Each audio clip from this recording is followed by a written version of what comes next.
அனைத்து தமிழ் உள்ளங்களுக்கும் வணக்கம். இது உங்கள் முதலும் நீ முடிவும் நீ.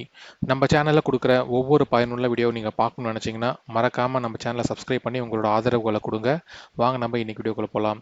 இன்னைக்கு வீடியோவில் என்ன பார்க்க போகிறோம்னு பார்த்தீங்கன்னா, ரேஷன் கார்டில் இருக்கிற உறுப்பினர்களோட ஆதார் கார்டு இணைச்சிருக்கீங்களா எப்படின்ட்டு ஆன்லைனில் செக் பண்ணுறது, அதை பற்றின முழு விவரத்தை இந்த வீடியோவில் பார்க்க போகிறோம். அது மட்டும் இல்லாமல் இங்கே ரேஷன் கார்டில் 5 டைப் இருக்குது.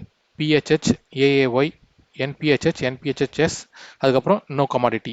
இந்த 5 டைப் இருக்குது. அதில் பார்த்தீங்கன்னா பிஹெச்ஹெச் மற்றும் ஏஏஒய் கார்டு யாரெல்லாம் வச்சிருக்கீங்களா பார்த்தீங்கன்னா ஹைலைட் பண்ணி காமிச்சிருக்காங்க. உங்கள் ரேஷன் கார்டில் பார்த்தீங்கன்னா அதோட டைப் வந்து இங்கே போட்டிருப்பாங்க. பிஹெச்ஹெச்னு இருக்குன்னா அதே மாதிரி ஏஏஒய்னு இருக்குன்னா அந்த 2 கார்டு யாரெல்லாம் வச்சிருக்கீங்களோ அவங்க வந்து ரேஷன் கார்டில் வந்து ஃபிங்கர் பிரிண்ட் வந்து வேலிடேட் பண்ணி ஆகணும். அதாவது இகேஒய்சி வந்து கம்ப்ளீட் பண்ணி ஆகணும். இதுக்கு உங்கள் ரேஷன் கார்டில் போயிட்டு அந்த மெஷின் கொடுப்பாங்க. பில் போகிற மெஷினில் வந்து பார்த்தீங்கன்னா ஃபிங்கர் பிரிண்ட் வந்து வேலிடேட் பண்ணி ஆகணும். எத்தனை உறுப்பினர்கள் இருக்காங்களோ அவங்க எல்லாருமே பார்த்தீங்கன்னா ரேஷன் கார்டில் வந்து நீங்கள் வந்து ஃபிங்கர் பிரிண்ட் வந்து வேலிடேட் பண்ணி ஆகணும். ஏன்னா இது லாஸ்ட் டேட் பார்த்தீங்கன்னா 30/4/2025. ஆல்ரெடி 31/3/2025 லாஸ்ட் டேட்டாக கொடுத்துருந்தாங்க மார்ச் மாதம். ஆனால் 1 மந்த் எக்ஸ்டெண்ட் பண்ணியிருக்காங்க. அதனால் இந்த மந்த்துக்குள்ளே நீங்கள் போயிட்டு ஃபிங்கர் பிரிண்ட் வேலிடேஷன் பண்ணிவிடுங்க. இப்போ எப்படி நம்ம ஆன்லைனில் போயிட்டு உங்கள் உறுப்பினர்கள் கூட ரேஷன் கார்டு இணைச்சிருக்காங்களா இல்லையா அப்படி எப்படி பார்க்குறதுன்னு பார்க்கலாம் வாங்க. அதுக்கு நீங்கள் என்ன பண்ணணும்னு பார்த்தீங்கன்னா உங்கள் ஃபோன்லேயோ இல்லை உங்கள் லேப்டாப்லேயோ டிஎன்பிடிஎஸ் வெப்சைட், இது வந்து நான் லிங்க்கில் கொடுக்குறேன் டிஸ்கிரிப்ஷனில், இந்த வெப்சைட் வந்து ஓப்பன் பண்ணிக்கோங்க. இது ஓப்பன் பண்ணோடனே பார்த்தீங்கன்னா பேஜ் இப்படி தான் இருக்கும். இதில் பார்த்தீங்கன்னா நீங்கள் ஹைலைட் பண்ணியிருக்கேன் இந்த வெப்சைட் தான் நீங்கள் ஓப்பன் பண்ணணும்.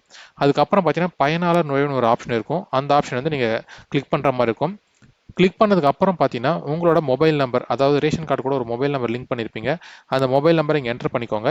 என்டர் பண்ணதுக்கப்புறம் இங்கே ஒரு கேப்சா குறியீடு இருக்கும். அதை வந்து கீழே வந்து டைப் பண்ணிக்கோங்க. டைப் பண்ணிவிட்டு பதிவு செய்யன்னு கொடுத்தீங்கன்னா நீங்கள் ரிஜிஸ்டர் பண்ண மொபைல் நம்பருக்கு ஒரு ஓடிபி வரும். அந்த ஓடிபி என்டர் பண்ணதுக்கப்புறம் பார்த்தீங்கன்னா உங்களோட பர்சனல் பேஜ்குள்ளே போயிடும்.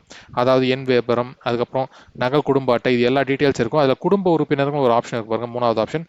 அதை கிளிக் பண்ணிங்கன்னா உங்கள் ரேஷன் கார்டில் யார் யாரெல்லாம் இருக்காங்களோ அவங்களோட பெயர், வயது, பிறந்த தேதி, உறவு முறை என்ன, அவங்க தான் குடும்ப தலைவராக, எல்லா டீட்டெயில்ஸுமே இருக்கும். அது பக்கத்தில் பார்த்தீங்கன்னா ஆதார் எண் பார்த்தீங்கன்னா இங்கே வந்து இணைஞ்சிருக்கா இல்லையான்னு ஈஸியாக தெரிஞ்சுக்கலாம். ஆதார் கார்டோட லாஸ்ட் 4 டிஜிட் பார்த்தீங்கன்னா உங்களுக்கு ஹைலைட் பண்ணி காமிச்சிருப்பாங்க. இங்கே பார்த்தீங்கன்னா என்னோட குழந்தைக்கு வந்து நான் ஆதார் கார்டு லிங்க் பண்ணலை, அதனால வந்து இங்கே எம்டியாக இருக்குது. அதுக்கப்புறம் பார்த்தீங்கன்னா ஒரு 1 இயர் கழிச்சு நான் ஆதார் கார்டு எடுத்ததுக்கப்புறம் பார்த்தீங்கன்னா மறுபடியும் நான் லிங்க் பண்ணிட்டேன். லிங்க் பண்ணதுக்கப்புறம் குழந்தைக்கு ஆதார் கார்டு வந்துருச்சு. ஸோ இப்படி தான் நீங்கள் வந்து செக் பண்ணணும். இதில் பார்த்தீங்கன்னா உரிமை வழங்கல், உங்களுக்கு என்னென்ன பொருட்கள்லாம் கொடுக்குறாங்க, அப்புறம் என்னென்ன பரிவர்த்தனைகள்லாம் நீங்கள் பண்ணியிருக்கீங்க, எல்லா டீட்டெயில்ஸுமே இங்கேயே பார்க்க முடியும். அதனால் இந்த வெப்சைட்டில் ஈஸியாக வந்து நீங்கள் செக் பண்ணி பார்த்துக்கலாம் நீங்கள் ஆதார் கார்டு லிங்க் பண்ணியிருக்கீங்களா இல்லையா அப்படின்ட்டு. அது மட்டும் இல்லாமல் இகேஓசி பார்த்தீங்கன்னா ஒரு சில ஸ்டேட்டில் வந்து நீங்கள் அதாவது எஸ்எம்எஸ் மூலமாக கூட பண்ணலாம். அவங்க ஆதார் கார்டு நம்பர் பேஸ் பண்ணி ஓடிபி அனுப்பிச்சு வேலிடேட் பண்ணலாம். பட் ஆனால் தமிழ்நாட்டை பொறுத்த வரைக்கும் பார்த்தீங்கன்னா ரேஷன் கார்டில் இருக்கிற அந்த மெஷின் மூலமாக தான் வந்து நீங்கள் இகேஓசி பண்ணுறதுக்கு ஆப்ஷன் கொடுத்துருக்காங்க. நீங்கள் டேரெக்டாக போயிட்டு உங்களோட ரேஷன் கடையில் போயிட்டு இகேஓசி பண்ணுற மாதிரி இருக்கும். நீங்கள் வெளியூரில் இருக்கீங்கன்னா பக்கத்து ஊரில் என்ன இருக்கோ ரேஷன் கார்டு இருக்கோ அந்த கார்டில் கூட போயிட்டு நீங்கள் ஈஸியாக வந்து இகேஓசி பண்ணிக்கலாம். எந்த ஊரில் இருந்தாலும் நம்ம ஒரே நாடு ஒரே ரேஷன் கார்டு திட்டம் மூலம் பார்த்தீங்கன்னா நீங்கள் உங்களோட கைரேகையை எங்கே வேணாலும் பதிவு பண்ணிக்கலாம். அதனால் நீங்கள் எந்த ரேஷன் கார்டு பக்கத்தில் இருக்கோ அங்கே போயிட்டு இகேஓசி பண்ணிக்கோங்க. மெயினாக பார்த்தீங்கன்னா பிஹெச்ஹெச், ஏஏஒய் இந்த ரேஷன் கார்டு டைப் வச்சிருக்கிற மக்கள் பார்த்தீங்கன்னா மறக்காமல் நீங்கள் போயிட்டு இகேஓசி பண்ணிக்கோங்க. ஏன்னு கேட்டிங்கன்னா நிறைய பேர் பார்த்தீங்கன்னா பேர் நீக்காமல் இருக்காங்க, இறந்தவங்க பேர்லாம் அதில் இருக்குது. அதனால் பொருட்கள்லாம் அதிகமாக வாங்கிட்டு இருக்காங்க. இதனால் வந்து ஒரு தடுக்கிறதுக்காக பார்த்தீங்கன்னா இப்போ வந்து இந்த கைரேகை பதிவு வந்து கட்டாயப்படுத்தியிருக்காங்க.